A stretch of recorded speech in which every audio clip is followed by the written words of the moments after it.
you. The Lakers, we talked about, I remember last week, we're sitting in here, Jalen, a terrific job of bringing up all these names. Well, you know who would look good there? Patrick Beverley, Malcolm Brogdon, Brook Lopez. No go on any of them. Do they have to get Kawhi Leonard to compete this year? No, not with the way that the West is so balanced. The West is really spread out the way it has. There's 7 teams I wouldn't be surprised if they won the Western Conference Finals. And if they do not get Kawhi Leonard, and again, Kawhi Leonard can only play for one of 3 teams basically right now. And listen, if it's not the Lakers, what they do is they build out. You try to bring in Danny Green. That might be tough. But they're going to end up with maybe Boogie Cousins. And then maybe there's other names. You bring Rondo back. You bring JaVale McGee back. You've got LeBron James. Just because he didn't play in the playoffs, everyone forgot. He was 27, 8, and 8 last year. You've got Anthony Davis, arrested, healthy Anthony Davis. You've got 2 of the best 5 or 6 players in the NBA. And some pieces. You do not need Kawhi Leonard to be successful. Do we feel like the Warriors stole D'Angelo Russell out from under the Lakers? That was one of the places that we talked a lot about him possibly going back there. And instead, it looks like he's going out to Golden State in a sign and trade. Well, you can say that, but I think the Lakers, when you're going all in on one guy, you got to wait. And that means you're going to lose out on the DeAndre Jordans and the Patrick Beverleys, and you're going to lose out on those mid-level guys, and you're going to lose out on a guy like D'Angelo Russell. I think that's why the Warriors were kind of motivated to move quickly. But Kawhi Leonard is worth waiting for. You make your home there in L.A., Sean, and so you're following this sort of day in, day out.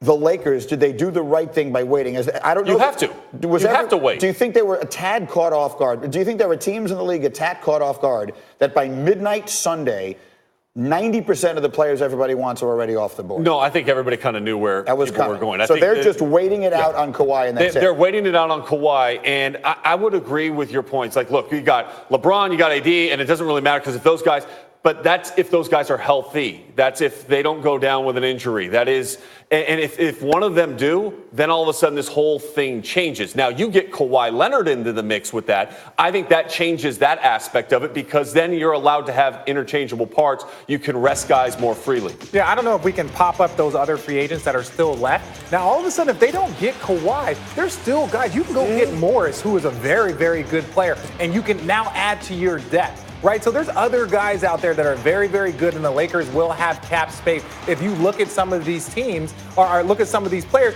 there's very, very good players out there. That who on this list to you, RJ, stands out as if you don't get Kawhi Leonard, that if they get like 2 guys, 2. I would say Danny Green and Marcus Morris. To me, because you get shooting and you get versatility and you get defense from those 2 guys. And you get those 2 guys on top of having LeBron James and Kyle Kuzma. Like, you have a very, very good team. I think the best team in the West. The shooting aspect for me is the most important aspect that the Lakers need to make sure that they address here. If they do not get Kawhi Leonard, you have to have somebody that can stand in the corner when you run that pick and roll with LeBron and AD, that when they drive and they kick, that it's a knockdown 3-point shot from the corner.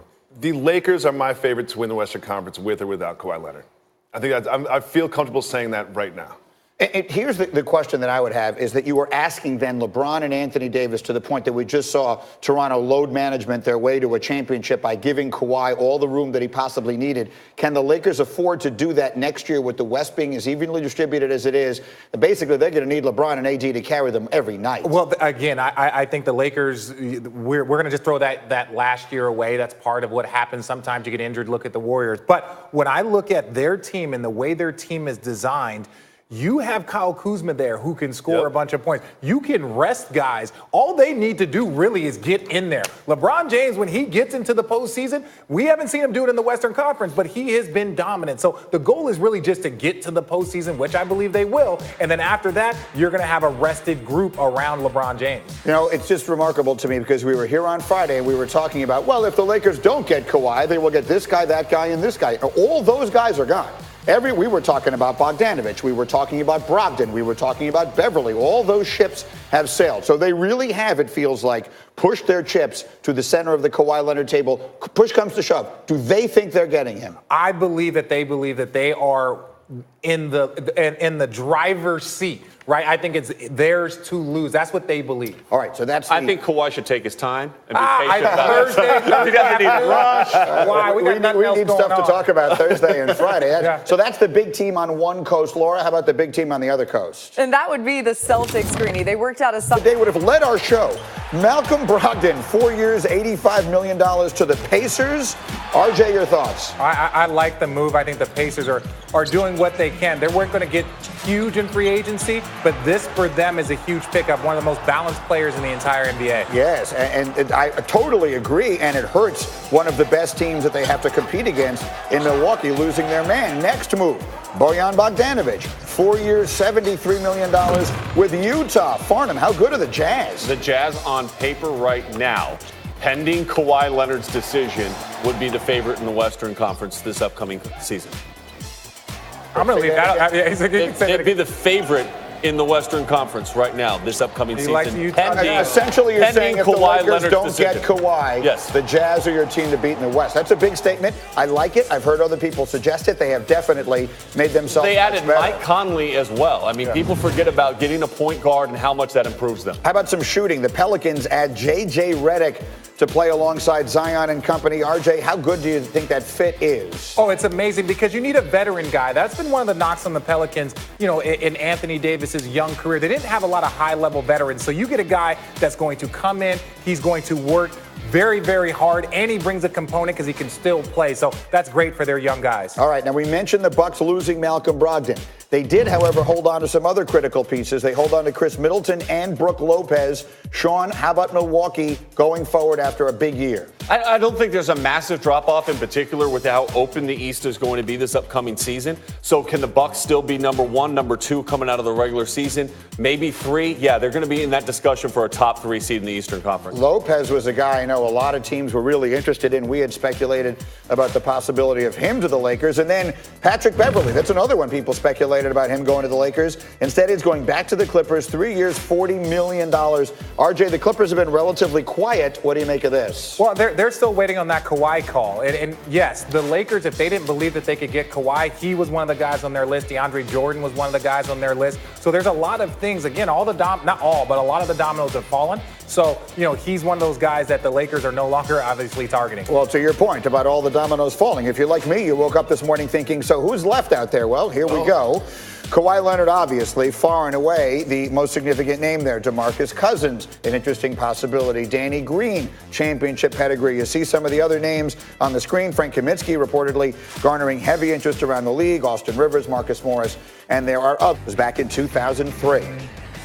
For more on the Nets, let's welcome in NBA front office insider Bobby Marks. And huge moves, Bobby, made by Brooklyn to start free agency. So take us through what the Nets lineup looks like over the next 2 seasons. Well, Laura, I think when you look at Brooklyn right now, this is like what their starting five is going to be when we get going in October and November. And I think the big thing to point out is that you still have Karis LeVert and you still have Joe Harris. And you still have Spencer Dinwiddie and Jared Allen, 2 players that started a lot of games last year. And with Kyrie Irving and Kevin Durant, this is not a trade. So that you did not have to kind of gut your roster and put minimum players around here. And there's a lot to look forward in the future. And I think when you look at what Brooklyn, remember, they've got that Philly pick in 2020 that's protected top 14. They got that in the draft. They also have, here are your 3 free agents for next year. But the big thing, Karis LeVert and Taurean Prince, restricted free agents. Brooklyn has the opportunity to give both players an extension this summer here. And this is what it could look like in 2020. We'll put Kevin Durant in for a player like Joe Harris.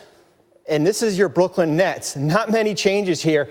And you have your young players to develop. And remember, here's one big addition that kind of went under the radar. Garrett Temple yesterday. They signed Garrett to the room exception. Another veteran with this group here. But as I said, this is not a trade. This roster can stay intact for this year, compete to be a top 4 seed, and certainly can compete for the East next year. Yeah, Bobby, on paper and on your screen, the Nets certainly look stacked. Thanks so much. In the meantime, NBA free agency was crazy yesterday. We focused on just the one piece of it so far. But let's get to the Sixers. They had a very busy night. Free agent forward Tobias Harris agrees. 5 years, $180 million. He's coming back to Philadelphia. All of this is Woj reporting, by the way. I'll preface all of that.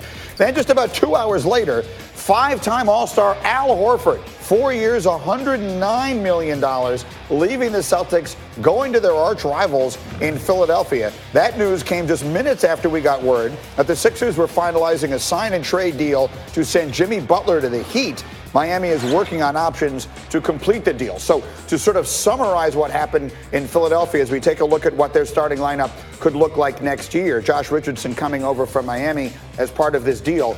They bring him in. They bring Horford in at big money. They keep Tobias Harris. They lose Jimmy Butler. This was a team that was one bounce away from maybe beating Toronto, and who knows what happens from there. So I'm going to ask the question this way right now. That roster you just saw put up there, is that the team to beat in the Eastern Conference this year? If they're healthy, I believe so. I still think they're struggling to not have that late game finisher, right? Joel Embiid has to take that next step. That's what Jimmy Butler was. And when you look at 5 years, $180 million for Tobias Harris, you would hope that he's going to take another step, because that's a lot of money for a very good player, but not one that a lot of teams are willing to give a fifth year to, let alone a fourth year max contract. Look, I don't think they're the team to beat in the Eastern Conference. I think the Pacers are. And now this sneaky, off the radar. We're not talking about them a lot today. But I think when you look at what the Sixers did yesterday, losing Jimmy Butler